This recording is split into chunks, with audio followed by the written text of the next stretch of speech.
What are some of your key characteristics that contribute to your success and where you've gotten to today? I would attribute the majority of my success in the past 10 years was really when I realized that my success came from other people's success. In the sense that, if I was a servant leader, if I focused on empowering and enabling my team, what I discovered was I was far more likely to be successful than if I was to focus on me, myself, and giving them the tools, the resources, the challenge, the opportunity, the recognition. I could do great things with great people.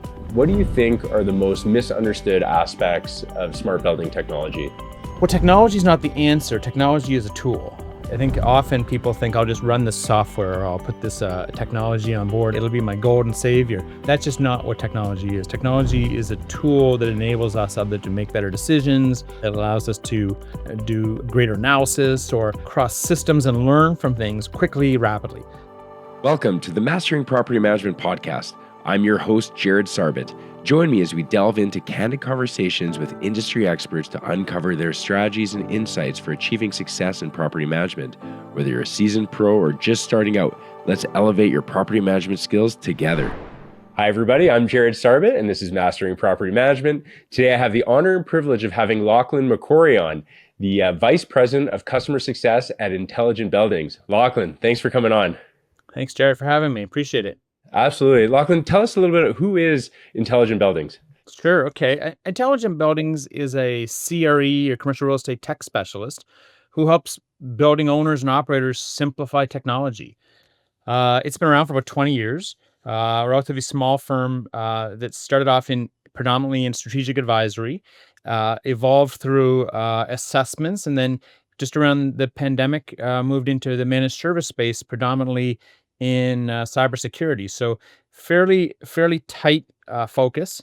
It serves a variety of institutional clients, as I mentioned, owners and operators, helping them in everything from managing the cybersecurity capabilities of their operating technology through to, advisory advice on new construction, new buildings, fault detection, and even augmenting and supporting operations of major owners. So quite a broad mandate, but it's really about those three core pillars: assessments, advisory, and managed services. Amazing. Awesome. Thank you. And tell me a little bit about yourself. What got you into real estate management in the first place? What are some of the major milestones along the way? And how did you reach your current level of success? I would say I started off in engineering in undergrad, and I probably wanted to be an architect originally. I thought it was kind of a sexy kind of a career. And I realized that I was a technical thinker. I was very mathematically oriented and like to solve things, very logical, good at math, and saw quickly this notion or this desire to be involved in the urban environment. So I pursued urban planning out of engineering, came to Ontario Queen's University, and oddly enough, focused on real estate in my master's. Did a sort of a mini thesis around a couple of buildings and took a job as an investment analyst from my master's degree. So I started off right away and right into the trenches, doing acquisitions of real estate for private ventures, predominantly U.S. led. So neighborhood strip centers in the U.S., some office towers. And I did that for almost 4 years before deciding I needed more education. In spite of the 2 degrees, I went off and did an MBA at Western, at Ivy, and then I came back to real estate after about a year as a strategic consultant at Accenture. So I realized that, wow, I really loved real estate, and I didn't really love consulting, and so I came back out of the Accenture space, and I joined a development firm called Giffords, and I did development of industrial real estate, largely for institutional pension funds and advisors and consultants and owners. And then I got recruited into work for Oxford on the asset side, and within about a year, I'd shifted over to the operations side of Oxford, leading what was called platform services. And so platform services was that space at Oxford that crossed sustainability, customer platforms, smart building technology, technical operations, emergency management, security, so procurement. So a very broad mandate across Oxford, and I led a team of about 45 people, and I always said, we don't run the buildings, we help them run better. I did that for almost 11 years at Oxford, and then I moved into a senior vice president role at Epic Investments, where I led the property management function, leasing, and national programs for Epic for about 3 years. And then, really, out of Epic, I jumped over to be the VP of Customer Success at Intelligent Building. So I guess I kind of meandered, Jared. Yeah, yeah, no kidding. I guess Well, I kind of meandered into real estate management, but it was increasingly followed a path of sort of, you know, acquisitions, development, asset management, operations, um, and customer focus. So in some ways it was logical, but I don't know that it was necessarily planned. interesting, which is very common in our industry. Apparently, I'm learning. Tell me a little bit. You said you realized you loved commercial real estate. What do you love about it? You know what? I think it's for me, it's just something I can tangibly get my hands around and I can understand. I understand, the physical real estate. I have a keen understanding of what tenants and customers value in space. I understand what great operations looks like. I've worked for, really prominent firms that really had great assets and great qualities and practices and processes. And so I think I excelled in the environment, and I think I just really enjoyed being in the environment. And maybe I was part of the excelling, but I just really enjoyed being around people and being around great properties. And so it just made sense to me. And I briefly was a consultant out of business school with Accenture, and I was working as a strategic advisor in the financial services industry. And I just couldn't get my head around the nuances of it. And I mean, I would think I was a smart person offering good advice, but just I didn't have a passion for it. And so when I went back to real estate, I knew immediately this is for me. Yeah, very cool, very cool.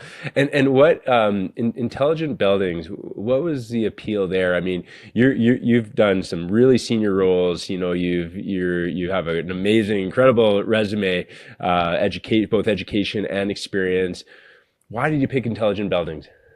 Well, first off, I had been a client of Intelligent Buildings. I hired them at Oxford back when I was back in probably 2013, indirectly through a relationship with Cisco, which we were wooing for a building in one of our towers at Oxford. And I was just really impressed with the platform, and I continued to work with them for about, somewhere between 5 to 8 years at Oxford, and they really helped empower the strategy and technology and smart building strategy at Oxford that I helped shape and build. And, when I left Epic, most recently, looking at, some soul searching about what I'm good at and where I get energy from, I get energy from great, really talented people. And, my relationship with Rob Murchison and Greg Hoogerland, the president, and Andy Schomburger, the people that run and lead that platform was just really, really strong. And I thought, if I'm gonna do something really interesting for the next phase of my career, I wanna be around smart, talented people doing something leading edge that I think I have some expertise in, and that I think I can be energized from. And I think that, you can be good at something, uh, and not get energy from it. And I think I found in intelligent building something I'm good at and that I get energy from. So that's a real win-win for me. Wise words, wise Yeah, words. thank you. Tell me a little bit about, or what are some of your key characteristics that contribute to your success and where you've gotten to today? You mentioned you're good at math and and all that, but go a little deeper. I would say the early part of my career, as an analyst or as an asset manager, it was about numbers. It's about numbers and performance. And so I'm a very much um, a data translator. I look at the information and what does it tell me. And so I took that out of engineering. I took that sort of that discipline out of engineering, and I think I was really good at acting on data and interpreting what it did. Um, and that brought me success in acquisitions. It brought me success in development. And I think eventually I learned, and where I probably think I would attribute the majority of my success in the past 10 years, Jared, was really when I realized that my success came from other people's success. In the sense that, if I was a servant leader, if I focused on empowering and enabling my team, what I discovered was I was far more likely to be successful than if I was to focus on myself. And so there was a period of my career where I was a me guy. and not in a selfish way, but this is about me. I drove that performance. I did this. I deserve that bonus. And I think over time, I realized that I could still have all of that, but I could do that through enabling great people and giving them the tools, the resources, the challenge, the opportunity, the recognition. I could do great things with great people, and it doesn't have to be about me. So I think servant leadership is definitely a characteristic. Um, I think other areas might be, I'm probably I'm like a systems thinker. I think about, the information that what the data tells me. I think about how it connects to the customer. I think about how it connects to the quality of the space. I think about uh, how does it all link together in a so cohesive way in terms of real estate. And I would also say, I'm probably, in spite of being a type A personality, and as you expect, probably impatient, I'm a pretty calm person along the way. So I'm pretty, I take my time, but I make rapid decisions based on data. And so I'm not fussed by pressure, because I sort of can slow it down and think about what do I have to do, what do I have to answer, who's involved. What would I always think about one of my bosses, Andrew McCallum, and what would Andrew McCallum do?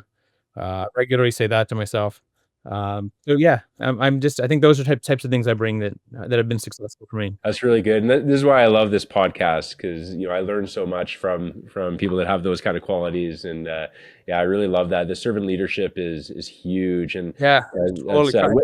was there a pivotal moment when you realized that that how critical that was? Like, was it an experience? Was it through failure? Was it through just getting results in a different way? No, but along the way, I mean, I bring this engineering MBA background, right? So along the way, I think I'm always a very detailed oriented person, and I think at some point in my career, maybe the past 10 years, I realized that um, I used to lead with details a lot, and to lead with details was often about me. Let me tell you about the details, and so uh, what I learned from, oddly enough, Andrew McCallum, who was the head of operations for Canada for Oxford, was that, of course, there's details, Lachlan. He used to say to me, of course, there's details. You, as a leader, get to draw upon your experiences and the people that you support, and you get to lead with that.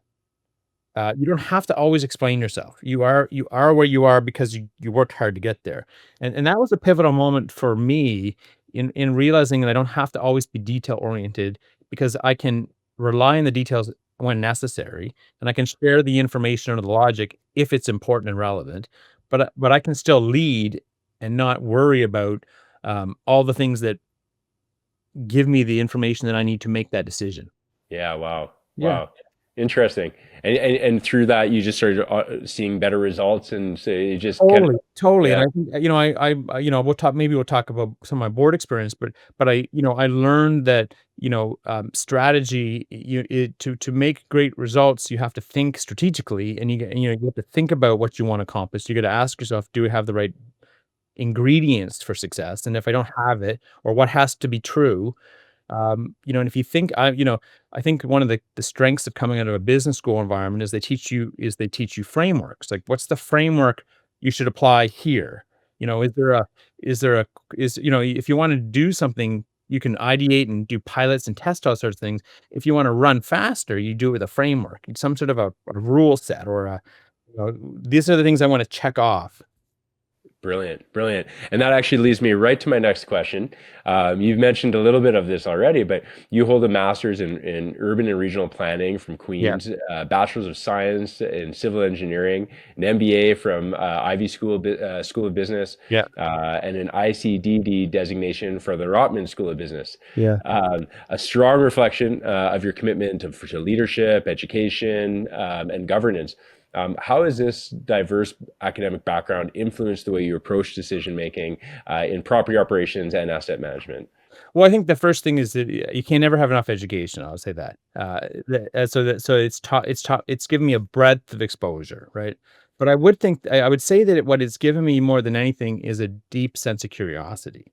And so when I look at something today, or a problem, or a challenge, I don't, I don't always attempt to solve it instantaneously. I often will use curiosity to just figure out, well, what is the context? What is the background? What do I have to solve? Who do I need to lean on to do something with? And so I think that those educational experiences have taught me about curiosity, and that it's important to be humble and ask lots of questions, um, and listen, and then process that and think quickly.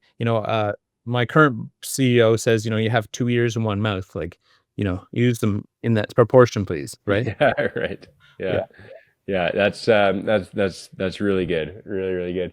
You've also served on a number of boards, Yeah. from the Yorktown Family Services to George Brown College, and the Green Building Certification Inc. Canada. What have those experiences taught you about leadership beyond the corporate environment? I think going into the board environment taught me that leadership can be about service. You don't have to be doing it in pursuit of profit or income. You can offer your skills to other people in the spirit of the community you live in, your aspirations, your values. And I think within the board structure, and I took the ICD designation, which is a sort of board governance training, which I took late in the process, but it really taught me about ask better questions. My role as a board member is not to operate something. There's a saying that says noses in, fingers out. The role of the board is to delegate the authority of the ownership to management, and to be part of the strategic oversight, to be part of um, the financial governance, to be part of the risk orientation of an organization, whether it's not for profit or otherwise. And so we're not there to run the bill. We're not there to run the companies, right? So you have to ask lots of questions because we don't have all the information. And so, I took that ICD designation when I was at Oxford, and I took that because I thought, what a great opportunity for me to apply a governance framework and a noses in, fingers out framework for a team of people that I lead. Because I'm not the one delivering the strategy. I may work and help come up with it, but I'm not the deliverer of it. So that board experience I have to be curious, to bring a broad stakeholder view perspective, to think about alignment and the things that are happening at the management level. I think that I learned through boards. That's really rich. That makes a lot of sense. You also have been really involved with BOMA at both the national and local level, including committees focused on cybersecurity, which you're quite heavily involved in now, and smart buildings. How has BOMA helped shape your approach to property operations and innovation? Well, first off, I would say cross competitor, cross sector collaboration is just critical. Um, we certainly we are in competition at times. We want to get. I want the tenant. I want I want the accolades. I want the success for my organization. But I think through BOMA, we've learned that we can actually strengthen our industry effectiveness by leaning on each other and sharing information. Whether it be like risk frameworks, like in the cyberspace, or or just practical learnings and insight from other leaders. I mean, you have to approach these organizations, and I think BOMA approaches it from a service perspective, that we learn from each other, and I think we're stronger because of each other. And so organizations like BOMA are particularly good at bringing together that diverse set of leaders, and challenging us on industry trends, and what we're asking us to contribute, what we think's happening, how we're responding. When we shared practices during COVID, we shared practices through the cybersecurity frameworks that will be delivered at BOMA Toronto and at BOMA Canada. So that sharing of ideas is just a really powerful um, uh, approach to take. And BOMA and RealPAC, as examples of organizations, are really good at it. Awesome. Are you going to be at BOMEX in Halifax this I year? am actually gonna be at Oh, BOMEX great. Halifax. Yeah, Excellent. I was at BOMEX a couple years ago in Edmonton, and I spoke on a panel. Yeah. This year I'm attending on behalf of Intelligent Buildings from a vendor perspective, and look, obviously they're maybe perhaps supporting some of our customers or maybe Yeah. prospecting some customers. It's hard to Right. clear. Yeah. Yeah. Yes. Well, I'll see you there. I'm Yeah. moderating a panel this coming September. I'm looking forward to it. So, Yeah. Excellent. yeah, very good. Working with intelligent buildings, advising major commercial real estate owners on how to manage IT and OT systems more effectively. What do you think are the most misunderstood aspects of smart building technology? Well, technology is not the answer. Technology is a tool. Okay, so I think often people think I'll just run this software or I'll put this technology on board and it'll be my golden savior. That's just not what technology is. Technology is a tool that enables us either to make better decisions, that allows us to do greater analysis or cross systems and learn from things quickly, rapidly. In the case of AI is an example. AI is awesome, and it looks at all the data that supports the performance. Maybe you're typing in something about safety, and maybe you're typing something about risk, and it can bring together information quickly. But it's not just having AI isn't helpful. It's like saying, Jared, that going to the gym and walking around the equipment, you get fit. No, you don't. You don't get fit. You only get fit if you use the equipment, right? And so I think the misunderstood aspect of technology is that you just by having it, you will be successful. There's a lot of things about technology that is, that at the end of the day, it has to be operated effectively and used by people. And that's one of the hardest parts about technology is that it has to support people in their decisions. It has to support. They have to use it. They have to use it in ways that make it useful, and so that's not always true with technology. Yeah, that's so true. I can speak firsthand, and we bring in all these different softwares, and I think, hey, we're just going to bring it in and it'll be good to go. But then my partner ends up spending hours and hours and hours just trying to implement and get it all working within our framework. And yeah, there's definitely a people involvement there. That's for sure. It's amazing what it can do, and there's so and that I mean, I just did a video for work recently on we're working with our team to communicate our business winning aspirations more clearly, and I did a little video primer on a framework that I think is relevant for our platform, and I used an AI tool to help me summarize the technology. I copied it into an application that turned my text into a teleprompter, and then I did a video with it, and it looks like it's flowing naturally from me. And I did land on the response, and I did come up with the idea and the information, but AI helped me uh, sort it, draft it, uh, put it on a screen, and then I used technology, a teleprompter to have it roll down, and I recorded it. And so it's amazing the things you can do with technology, and the things most of us just barely touch the surface on. Yeah, yeah, it really is. The implications are unbelievable. I'm discovering more and more every day. Yeah. Very, very cool. Many companies talk about becoming data driven, but what does that actually look like in building operations? I think first of all, you have to have access to data, and that's not always necessarily true. Often, data exists with your vendor on a system. Perhaps it's not. It's at a sensor, or it's in a siloed environment. So you have to get the data. Data. So the ability to measure something is really, really important. I think it means data driven is taking information and applying some intelligence around it, and then doing something with it. Like data driven means you use facts, to make decisions or to support decisions, right? I think being data driven helps you um, prevent surprises. I mean, it can point you to problems. It can point you to issues.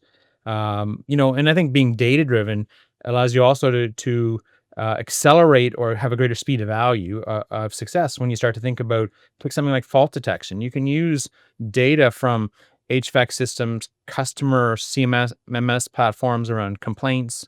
You can use information on energy consumption. You can combine them into a fault detection platform, and suddenly you can see where the systems are working against themselves or not working effectively, and then it can actually give you advice on what to do, how to do it, what types of savings you might expect, and what the outcome will be. I mean, that's pretty impressive, and that comes from data. So I think, when you combine, that information with benchmarks, and you use it to optimize performance, or you use it to uh, make a decision or change how you operate a building, that's really interesting. You can actually make it more comfortable, make it more consistent in the level of comfort, less downtime, greater comfort for the customer, or better experiences, and potentially with data, you can do it more cost effectively. Yeah, amazing. Intelligent buildings. So tell me a little bit about how they come into that role. Like, do you provide the software, or do you actually analyze the data as well, or do you kind of set it all up so that they can the property analyzes it themselves? What does that look like? It varies. I mean, it depends a bit on our role, Jared. I mean, if we're in a cyber security space, they're using our platform called Intellinet. Intellinet is a managed service. So we work with the site teams to deploy technology across their building systems to help them put in place things like zero trust networks. And so a zero trust network would be, would put in place the architecture that pushes anyone who comes onto the building systems through a central platform that will have authentication, uh, security in terms of admins and users, and it would tie specific people to specific devices. And so you can actually use, we actually would use that type of a tool to make sure we have I'll call it like effectively supplier network that protects who can go in the building, what information goes in, and what information goes out of a building. So a zero trust environment. So, and that's particularly important for access. And so we start to use that type of data. That data on the technology can give us can also, we also work with the building people, the engineers, the operators, the property managers, the asset managers, because we give them insight into their own systems. And so when we can actually see all the systems that are connected to the networks. And so suddenly, in a dashboard type environment, you can see every piece of equipment, every sensor, every device that's connected to the internet. And not only can you see it, you understand who has access to it. You can start to see things like what's its firmware, when it was backed up, when it's been updated, is its system still supported? Are there vulnerabilities and critical flaws in the internet that are targeting these types of softwares? And then other patches to fix it. So just in the data side, we're using technology to accelerate that visibility and then to protect the environments. And we do that in a managed service way. So we don't sell software. What we do is we offer a service that works hand in hand, sort of like a coach or a trainer. And so we enable through software. We use the best of the tools. We give a dashboard. We work closely with the property team and say, hey, we saw something. Do you want us to do that? We can fix it automatically. Do you know what this is? How can we help use this as a budget tool for you? So we do collaborate more than just hand them software. And we don't sell software. We sell a service. You can't just buy a part of it. We don't we can configure it to what's appropriate for you, but we don't sell it to you as a software and say, see you in a year. Good luck. Which gives you a good position because then you're kind of a non-biased third party looking at different software. What's the best for that property, I imagine? Well, we have standard tools. We have standard capabilities you're trying to enable. And so we have, under the hood, we have about 13 different technology tools that are best in class that support that capability.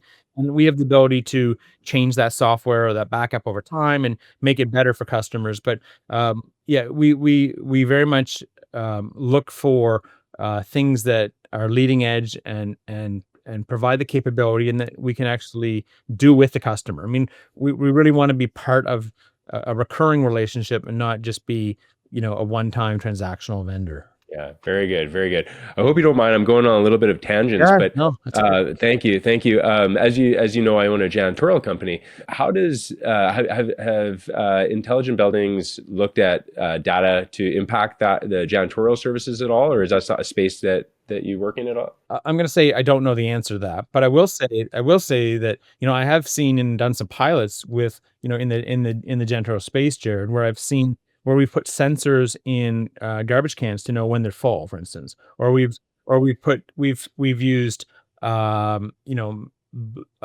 machine algorithm driven robots to clean the floors of our large shopping centers. or we've used sensors in bathrooms to know, when is it likely that there need to be serviced. And so, I think that there's lots of opportunities to use data-driven environments that improve the outcome of cleaning by targeting where it needs to be done, and ultimately, in doing that, you can probably lower the cost to which you deliver it, and clean more effectively, So I think you can do those things with data and technology. It does require a bit of innovation from an owner's perspective, a bit of investment from both parties, a mandate to be innovative and try things. And I think, sophisticated landlords and sophisticated organizations, they do that. They do this. Yeah. Yeah. That's amazing. I may offline pick your brain a bit because I Yeah. think you're absolutely right. There's so many areas of efficiencies there. So, yeah, very good. At Oxford, you led the implementation of one of Canada's first national smart building strategies, even earning the IBCon. Is that the right way to say it? IBCon, Ibicon, yeah. smartest office portfolio in North America. Yeah. What were the key decisions that helped make that possible? When we started looking at technology, at Oxford, it well predated me. We had our own sophisticated financial, suite of services that we use for data around performance and operations and things like that, and we built a custom platform in SAP, or probably an SAP platform, or financial information and non-financial metrics embedded. But when I was there, uh we were well into the green building space, pursuing performance-driven environments around sustainability, and we were sort of coming up with a deal around a building on Bay Street, and Cisco was a tenant or soon to be tenant, and so we were engaging with Cisco, and I would say, Cisco obviously was looking for multiple stories in a brand new building to showcase their business and champion their technologies, and they were looking probably for a landlord that could deliver that, and we were looking for a tenant. And so, that relationship with Cisco formed a bit of an advisory environment where we started to, assess our building technologies with, oddly enough, with Intelligent Buildings as a subcontractor, and to assess our capabilities against what we wanted to be when we grew up, kind of thing. And it was really interesting. We did a bit of a spider map, Jared, and we sort of said, what's important to Oxford? What are the use cases about data and technology that you think you want to be able to have? And so, and at the time, we wanted originally to be more efficient. We wanted to have greater user experiences. We wanted to use data to be efficient. We wanted to um, use technology to attract tenants. We began that journey, and it predominantly formed an educational approach. We needed to train a lot of people to be forward thinking, particularly as, we spent a lot of money in capital, we spent a lot of money in operations, and so we needed people to be making decisions that weren't negatively impacted by making it the wrong technology decision, that could keep them, because sometimes technology in a building can last for 20 years, 30 years. Like, an elevator system lasts a long time. And so if you make the wrong decisions, so we really sat down and built out what's important to us, what's our mission around using it, how do we want to train people, and we spent very much an education driven approach to smart building strategy, and then we built out frameworks and tools like, specifications for contracting, and so getting, particularly around access control, or BAS systems, or anything that impacted the customer, and then we engaged and worked closely with our development colleagues to, think about what the future buildings should look like, and what considerations and inclusions needed to be in those buildings.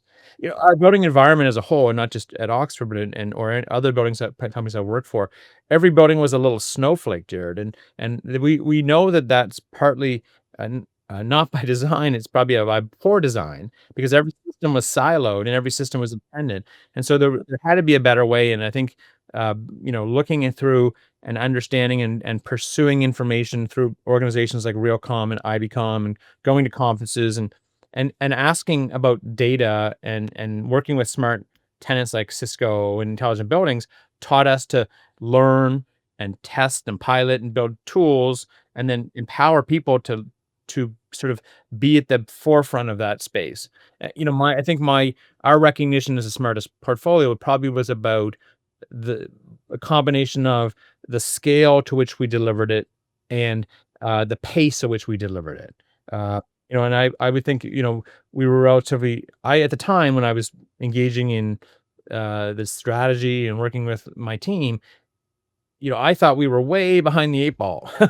I thought we were far, we were, but the reality was we were actually at the forefront in many ways, just by engaging it meaningfully and making it a priority, and working with our properties to think about technology. We were actually very much at the forefront, and I championed it very intensely, because I know it drives value. I know that it attracts tenants. I know that it protects our operational costs and our efficiencies. And I knew it was where we were going to go. That's where the puck was going, and we had to go down that path. I would say we were, as we went through this process, I would say that cybersecurity was something that didn't really evolve as much. We weren't really as, it wasn't really as much of a focus. And I think in the past sort of, I'm gonna call it 5 to 10 years, people started to realize that all these systems are actually little computers, sometimes real computers, and they're just as exposed and probably even more exposed because the nature of all those independent networks and systems. Unlike IT, which is the corporate IT space that has standards and protocols and very tight training and education and vendor support, the operation technology world didn't have any of that, or very, very little of that. Amazing. You led me right to my next question. As you said, cybersecurity is becoming a bigger concern in property management. What role should property managers play in safeguarding building systems? Well, I mean, they're the champion, they're the owner of the asset. I mean, I don't mean the owner. They're the representative of the owner, and ultimately, property management has to be responsible for the systems that they run. And so it starts at vendor access and remote login. I mean, just really simple. Who's coming into your building remotely? How are they getting in? What are they getting access to? How are they getting out? And are they exposing you to risk? Right. So property managers have to know, what's controlled and how people get in, and is it protected? I think cybersecurity, uh, they have to know about how inventorying their system. Like, if you don't know what's in your building, then how do you manage it appropriately? And so, inside in the cybersecurity space, how do you have a digital in inventory of your assets, about what they are, when they're being updated, who runs them, how do you get control of them? That's really, really important. I mean, you wouldn't run a business that didn't have a knowledge of what the assets are. So property managers have to understand that, and I think just as importantly, they have to understand what are the policies and how do we enforce the policies around security and access, and good governance and data of each of those systems as it exists. So, you don't have to be a deep cybersecurity expert, but at the end of the day, property management is about enforcing accountability, and I think their role, unfortunately, their role is growing. Yeah, for sure, And for they sure. and they're gonna have to be, sophisticated enough to know the questions to ask, to know the partners to lean on, and to know the systems they need to deploy, because 'cause they're at the forefront of that operational technology space that, there's no one else. It's them. Mm. Have you seen any major incidents of cybersecurity breaches that have really woken people up to this, or like, Yeah, is it I mean, happening all the time? Or absolutely. I mean, we have a client, or sorry, customer. It's a client, a customer in the US we had about 40 or 50 buildings on our platform, and largely around remote access. We had given them that zero trust environment, and we were doing a pilot around vulnerability and patching. Okay, and so we had turned on at one of the particular buildings a technology to really, um, to see what sort of risk and vulnerabilities were exposed. And during that pilot, we had one of the vendors come in and plug in a device innocently, plug in a device to do something with the BAS, and ultimately, quickly we detected some malware, and that malware attempted very rapidly to communicate outside of the building protocols. And so we thankfully had a zero trust environment. We controlled the information, so it couldn't actually get outside, couldn't communicate with what it was trying to do. But it turned out that particular malware was uh, uh, a Russian design malware around Ukraine, and we unfortunately got involved very quickly, and we both, were able to contain it. We were able to back up the system because we had one of our services is a backup system. We were able to back it up quickly and get rid of it. We actually had engaged with the FBI because we're talking about, governments and malware that crossed borders. And, within about a day or 24 hours, that customer of ours was able to turn on that capability across the rest of their assets because we had enabled the technology to do so. And so, so suddenly, you want a proof point, well, we'll show you a proof point. Uh, and we saved, we've saved them an enormous amount of operational pain if that system had failed, BS had failed, that they had to rebuild it, that they had to take the, valuable resources to do so. And so that's an example of a real example within a customer of ours. Uh, I haven't in the context of Oxford or Epic seen any major areas, but I have seen situations where we've had cameras, Jared, that we've discovered that the camera technology had some embedded access points that were attached to a Chinese issue that was of concern.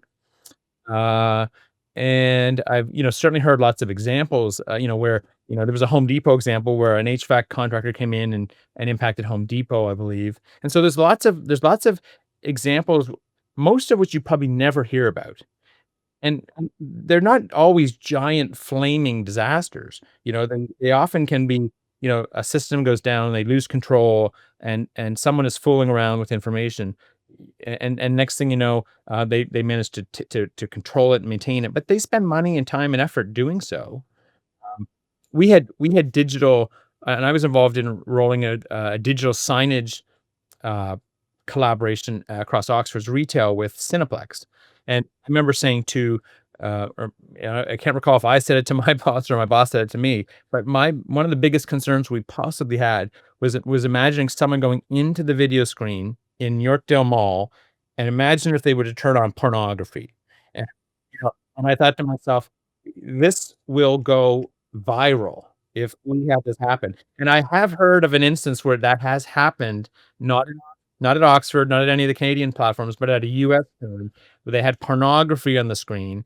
And, there's a story and impact on customers, let me tell you. Man, people have too much time on their hands. Yeah, absolutely. Why? Why?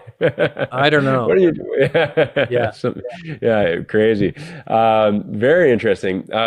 Lachlan, what does customer success mean in the context of commercial real estate to you, and how do you measure it? Yeah, I mean, customer success is about, uh, it's about thinking about what is important to the customer. And in the case of real estate, if you take an office building, I mean, customers pick buildings because they offer a brand, they offer quality of space, there's a certain presence and access to a talent pool, they are accessible, they bring people in. And so, they value uptime and they value consistent air quality and they value, a progressive and responsive property manager. And, there's all those things. I mean, they basically want to run their business successfully. And to be honest, in many cases, they want to do it smoothly and quietly. And so if you can give them that quality cost effectively, then they're happy to pay for our real estate. And in some cases, the quality of that real estate can help them build their business, attract great people. We can give them an environment that is people are excited to come to and that meets their experience needs, but food courts and maybe access control apps on their phone. That gives them a unique experience that gives them a little bit of an edge over their business. I mean, so I think that's really important. You can measure customer service lots of ways. I mean, you can measure it through surveys. You can measure it through metrics like Net Promoter Score. You can measure, retention. You can measure, just general satisfaction. You can look across CMMS platforms and look at, the percentage of incidents that are occurring in hot, cold calls. You can look closely at uptime in elevators, and see and entrapments, and you can get a sense of customer service. So there's a lot of there's a lot of really, interesting spaces, and then if you go across different asset classes, it's gonna vary a little bit, shopping centers, it's about it may also shift into diversity of customers and choices of shopper of retailers and the quality of the parking lot and it can go into any number of things, but I think it is something you have to approach it, um, in a quantitative way as well as a qualitative way. You have to if you ask people in the property management space, if they're good at customer service, I guarantee you, Jared, that they will say, "Absolutely, I'm great at customer service." But the reality is that how many of them actually have a sophisticated customer service program that does measurements, that does training, that empowers their vendors, that tells you what, as a landlord or as a landlord looking at your business on the cleaning side, have I invited you to the table to tell you what great service means to me for my tenants. And if I haven't shared that conversation with you, Jared, and empowered you to be successful in that environment, then how am I gonna get great customer service? Because your people are at the front line of my customers at 9 o'clock at night or 7 o'clock at night in an office building. And so I think customer service is very much, misunderstood as a soft skill, but it actually is a much more, numbers driven and, uh framework driven skill that a lot more landlords would do better by their customers. Oh, I'm so glad I asked that question. Thank you. What major trends are you keeping a close eye on over the next 5 to 10 years that could really reshape, how we manage buildings? Well, I mean, the obvious ones are things like AI enablement. So how are we using artificial intelligence? That's even changed how I do things in the past year alone. I mean, it's dramatic and it's fast and it's embedded in my children's, high school and university experiences, and we're using it to detect things in buildings. I mean, it's pretty impressive. Uh, I would say, cybersecurity and the enablement of cybersecurity at the operational technology level is a critical area of focus that many landlords are not able to tackle because they haven't really taken the time to understand the risk and the risk appetite around what that means. And so, lots of landlords out there and owners are not yet proactively tackling it, not necessarily intentionally, Jared, but because they haven't taken the time to think about their exposure or what they're comfortable with. And listen, technology is complicated, and it doesn't necessarily have to be when you bring on a guide or a coach like Intelligent Buildings. You can also go to BOMAs and RealPACs of the world and learn about great standards and protocols of cybersecurity and ask for help and read up on and engage in committees that you can do this. So cybersecurity is definitely one of them. Um, there has been a shift in the past, 10 years around green to a performance-based environment. I mean, I don't think that's going away. I think that unfortunately, the priority around green and carbon can wax and wane a little bit with the economic environment. But I would say that ESG in that space around, carbon reporting, benchmarks, certification, that environment around running our buildings better, building them better, recognizing the contribution to the carbon environment. Landlords have embraced that, but that's still got ways to go. And I think another big major trend, which is I don't have an answer for, is probably around the labors and skill gap that's coming. We've got a lot. You think about what runs buildings, and it's often mechanical systems. Now, those mechanical systems happen to be digital today, but there's still lots of mechanical things in buildings. How many people, how many young people today are going into the operating space, learning trades about HVAC and mechanical and electrical? So there is a big skill gap that's occurring, and unfortunately, one of the trends which is happening at the same time, AI enablement, is takes away a little bit of the learning that people are using. When I use AI, I have the experience of running and managing real estate, and so I can query and ask questions, and I can sort of look at it and say, "Yeah, that doesn't make sense to me," or "Something's not right here." I think a lot of people today will take AI and they will take it as fact, as the truth, Hmm. and that's Hmm. a bad use of AI. Yeah. It Yeah. You still have to have the knowledge to qualify it. You still have to have the knowledge to qualify. So I think that if you think about that AI, cyber, the environment will continue to be trend, and then that labor and skill gap, how do we fix that? Yeah, very interesting. You're right that I don't know. I know there are people that are working on that labor skill gap, but wow, that's going to be. I keep hearing that over and over. In fact, that's part of the theme of the panel that I'll be moderating at BOMEX is Okay, exact that great. Yeah. exact topic. Yeah, yeah, Because yeah. eventually people So like you and I, I mean, maybe slightly older than you, we're gonna retire, right? yeah, And that's right. the same way, the operators of real estate, the property managers, are we bringing enough people into our industry and making it an attractive career for them?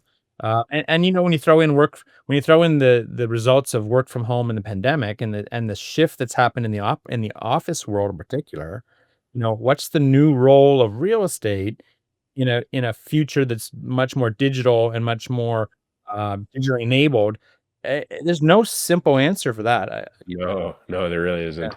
Very good. For property managers looking to grow their careers in operations or smart building innovation, what advice would you give? I go back to one of my earlier comments: is be genuinely curious, and take lots of education. Um, I think you should learn the language of technology, but also the language of finance. And so I think it's important to be broad enough. And so I started my career as an analyst in the financial space, looking at returns and income and IRRs and return on equity. That set the foundation for a lot of what I do today in value and driving performance of real estate. It wasn't just about, numbers, it was about what does that mean for business. And so I think learning those combinations, learning about real estate, if you're a property manager today, thinking about the broader ecosystem that impacts our buildings. It isn't just about building systems, it's also about the customer. It's also about the technology that runs it. It's also about the data. I think you have to see broader. And so I think to be broader, you've got to ask lots of questions, be curious, ask to be part of if you're an asset manager today, go ask to be a property manager for 6 months. If you're a property manager today, go ask to be part of an acquisition team for a little bit of time. Go and see the world from someone else's perspective. Go and work with an operator for 2 weeks and see what happens, and as we run our buildings. And I think that gives you an ability, Jared, to see it as a system and not as a series of silos, right?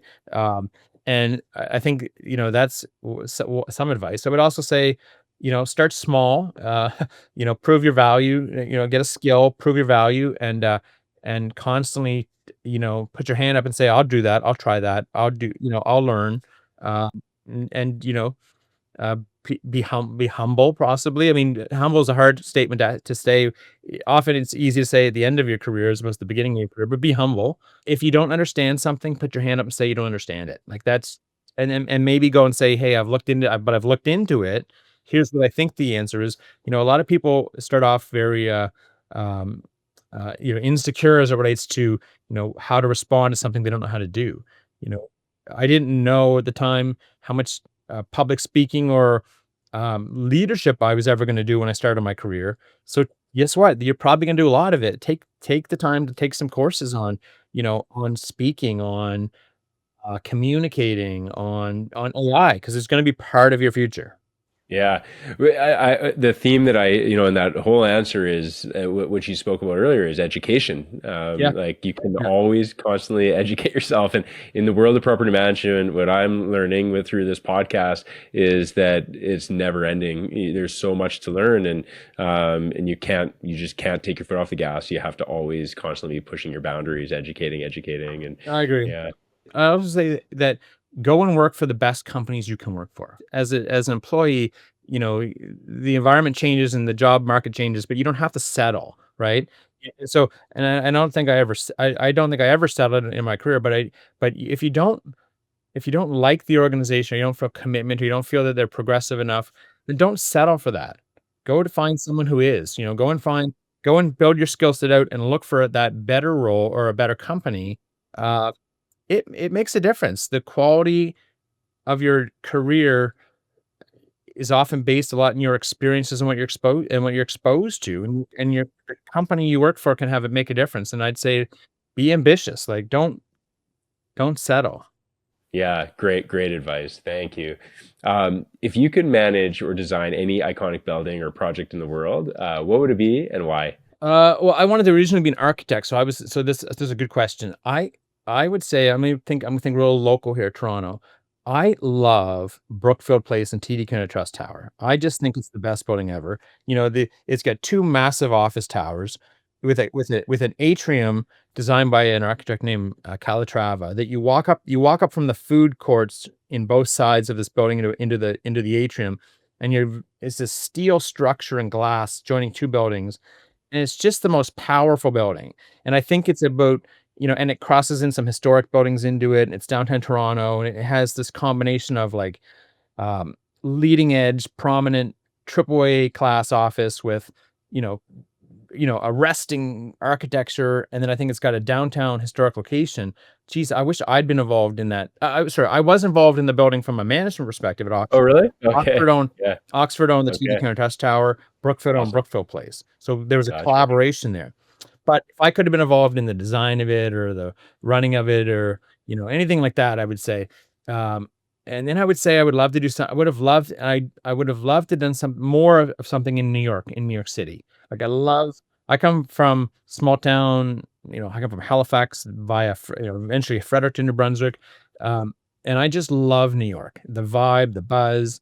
If I had an opportunity to spend like a year or 2 years of my career in New York City, in any capacity, financial, I would have loved that, and I regularly was down in New York with my role, in New York and Boston, US. I was regularly in, and I had the best of experiences. Mind you, it was often flying in, going to a meeting, having a great dinner, flying home. And so I didn't experience any of the pain of living in Manhattan, but all the good stuff in Manhattan. But if you could work briefly in an environment of that Yeah. quality, Yeah. Yeah. Yeah. I would have loved that. You say I would have. It's not too late. Well, I am Don't working give up on that dream. I am working now. I work for a US company, and I'm in the midst of securing a visa around some of my roles that I have to do. There And you I do go. work out of the I do, I was down I our head office is in Charlotte, in North Carolina, and I do go down to Charlotte. And Charlotte's pretty exciting, and I like Charlotte. Uh, Yeah. but it's not New York. Yeah, that's awesome. Yeah. I love it. If you could recommend any book to property managers to read, what would that be and why? I would say the book I've read recently was called Be the Unicorn. I'm looking at it. It's a guy named William Vanderbloemen.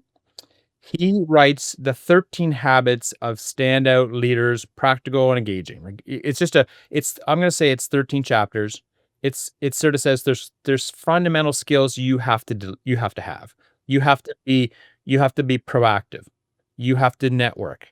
You have to be a problem solver. You have to be um, engaging, and it just says it's 13 chapters. It's easily read. It's not overly academic. It talks about the construct. It talks about how it's lived and unfolds for people. It gives you some tips, and it's just a really interesting thing. And I read it um, after leaving Epic and before joining Intelligent Buildings, and I just thought, wow, what a powerful book that validated a lot of things that I did, Jared. And I think, and it prompted me to those things I'm not doing. So it's a really good book. And the other one I really like, and I'm using it in my work today.